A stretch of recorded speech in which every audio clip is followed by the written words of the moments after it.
Bueno, entonces continuando con esta serie de videos introductorios al lenguaje de Python, ya nosotros habíamos observado los tipos de variables. También teníamos aquí, vamos a colocarlo de esta manera, no como más código de programa, sino colocarlo como las funciones integradas para cambio de tipo de variable, ¿no? Bueno, ya teníamos entonces esta parte, también los comentarios, una parte bastante importante, utilizando por supuesto el la IDE de Anaconda. Para aquellos que estén trabajando en Colaboratory, pues esto ya lo hacen sin ningún problema. Si ustedes solamente quieren colocar o quieren ejecutar alguna parte en específico, creo que ya se había mencionado, pero bueno, lo vuelvo a mencionar, del código, es utilizar entonces con el hashtag y después entonces con porcentaje, colocamos entonces aquí hashtag porcentaje, y entonces ya vamos a tener, digamos, como una especie de celda para ir ejecutando.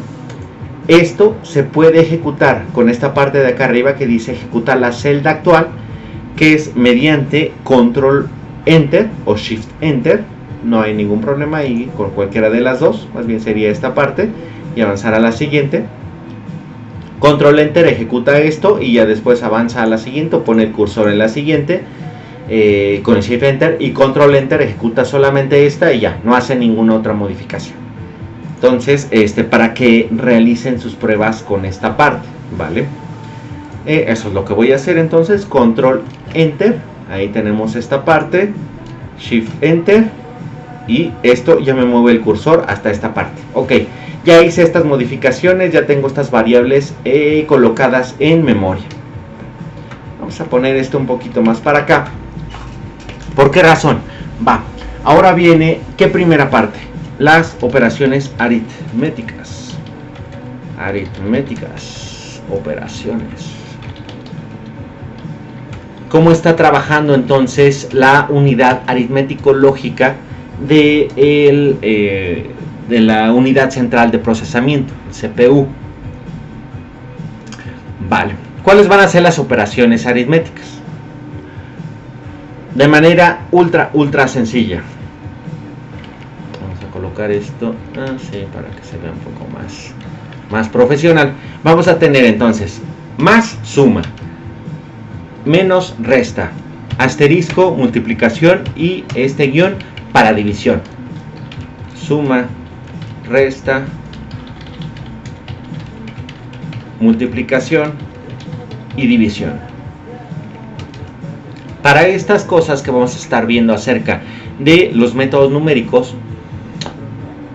esta parte de aquí va a ser una de las más importantes. Pero a ver, vamos a empezar con una cosa bastante sencilla. Vamos a poner así como resultado. Va a ser igual a 4 más 3. Ejecutamos. 4 más 3, dentro del resultado vamos a obtener 7. Nada del otro mundo.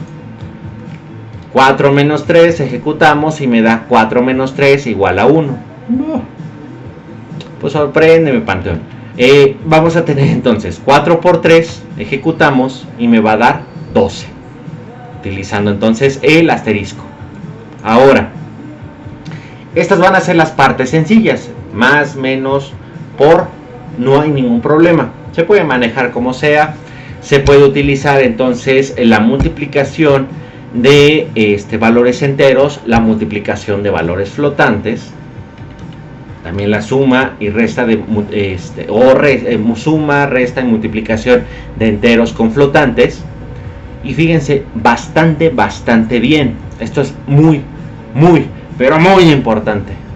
Si nosotros multiplicamos un valor entero por un valor flotante, inmediatamente el intérprete de Python va a entender que el resultado de esta operación va a ser ¿qué? Un valor flotante, ¿ok? Entonces eso es muy importante, ¿va? Si multiplicamos algo que tenga un flotante, siempre nos va a dar un flotante. Ok, ¿Qué? Si multiplicamos, ¿qué pasa si multiplicamos nosotros por un valor que sea complejo? Aparte de que nos manda mucho el diablo. No, no es cierto. No, lo que hace es cualquier tipo de valor que se vaya por un complejo nos va a dar otro complejo, ¿va? Entonces, enteros, multiplicación o operaciones que se realicen con enteros se van a mantener en enteros. Cualquier cosa, estamos hablando de enteros, multiplicados, sumados, restados o cualquier cosa por un flotante me va a dar un flotante. Multiplicación, suma o resta de un entero o un flotante con un complejo, con esta cosa mágica de aquí, me va a dar otro complejo, ¿va? Entonces, para tener en consideración esta parte, ¿va? Ahora bien, aquí viene una parte bastante importante de esto. Vamos a poner resultado 2. Resultado 2 va a ser igual 4 entre 3. 4 entre 3 me va a dar 1 y fracción. Vamos a separarlo entonces con esto. Y resultado 2 me da 1.3. Muchos 3. ¿Ok? Esa es la multiplicación. La división que saldría en una calculadora ordinaria, en cualquier... Pues, si nosotros inclusive lo hacemos a mano, nos va a dar esta operación. Sin ningún problema. Pero ojo, Python tiene bastantes operaciones con la división. Inclusive la mayoría de los lenguajes de programación lo tienen así.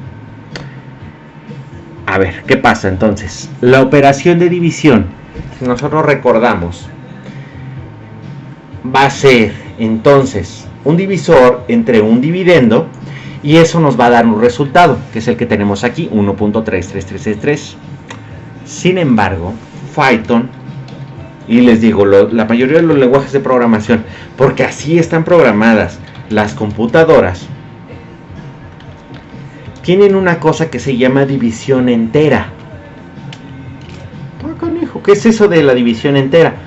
Esta parte de aquí. Nosotros tenemos este 4 entre 3, así con el diagonal sencillo, que me da el valor de 1.3, un valor flotante. Pero una división entera con dos diagonales me deja solamente y exclusivamente, así digan, nada más, el cociente como un valor entero. No me agrega el punto decimal, no deja esa parte, solamente me da el valor entero. Eso debe quedar así extremadamente en mente. Si usamos esto, me va a dar esta parte entera de el cociente de la división entre un dividendo y un divisor. Recuerden, valor dividendo, divisor, me da cociente entero o cociente real. ¿Sale? Con estas operaciones. Espérame. ¿Qué está pasando? Si a mí me está sacando nada más el resultado entero o el cociente como un valor entero, entonces, por ejemplo, 4 entre 3, pues no cabe. O sea, cabe una vez, bueno, más bien sí cabe una vez, pero queda un cachito, algo me está faltando, ¿no? Eso suena muy feo. Sería entonces ese cachito que me está faltando.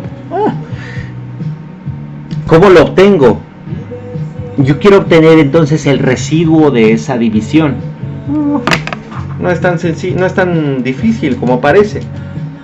Se coloca entonces el asterisco, perdón, no, el valor de porcentaje, el símbolo de porcentaje, y entonces vamos a obtener ahora sí el residuo de esta operación en valor entero. Ay Dios. Y entonces aquí tenemos resultado 2, 1.3333. Esa es la división que me regresa un flotante. Resultado entero 1, que ese nada más deja antes del punto decimal, ya no saca los valores decimales, es un valor entero. Y Al realizarse entonces esta división entre enteros, donde no hay valores de punto flotante, voy a obtener un residuo. ¿Ese residuo qué es? El valor que me va a quedar de esta división. 4 entre 3, cabe 1, un valor de 1. Cabe una vez, podemos decir. Pero me falta un cachito, un 1 para completar. Que sería de 3, 1, 4, ¿no? Entonces, eso se puede obtener con esta operación y aquí lo dejamos. Oye, está saliendo un 1, 1, 1. ¿Qué pasa? No entiendo. Pongámoslo así. 10 entre 3. 10 entre 3. 10 módulo 3. Que así se le llama también. 10 módulo 3 o 10 residuo 3. Al ejecutar esta sección, vamos a obtener entonces 10 entre 3, pues es sencillo. 3.33333 hasta el fin de los tiempos. Pero 10 división entera entre 3 me va a dar 3. O sea, cabe 3 veces. Pero me queda un residuo de 1. Porque 3 por 3 me da 9. Y me falta un 1 para llegar a 10. Ese es entonces lo que... o más bien, ¿para qué sirve esta parte? O más bien, ¿cómo opera? No más bien para qué sirve, sino cómo opera esto de las divisiones enteras y el residuo, ¿va? Que posteriormente se van a utilizar. Vale. Bueno, entonces estas serían las operaciones aritméticas en Python, utilizando, bueno, cómo me van a dar enteros, flotantes y estas partes de la división, que es bastante importante considerarlo dentro de una computadora. Cómo están organizadas entonces por los tipos de variables las operaciones de división entera y del residuo de esa división entera, ¿va? Entonces, pues aquí quedaría esta parte. Bueno, nada más sería cuestión de mencionar que estas operaciones también van a seguir las reglas de precedencia de las operaciones matemáticas. O sea, sé que nosotros podemos colocar paréntesis para indicar que primero se realice alguna operación y después otras. También entonces vamos a tener que las operaciones de multiplicación y división van a preceder a las operaciones de suma y resta y entre otras, ¿no? O sea, lo mismo que se utiliza en los operadores matemáticos. Bueno, entonces, como decía, espero que haya todo esto quedado perfectamente explicado, ¿vale? Pues, auf Wiedersehen. Chao, bye.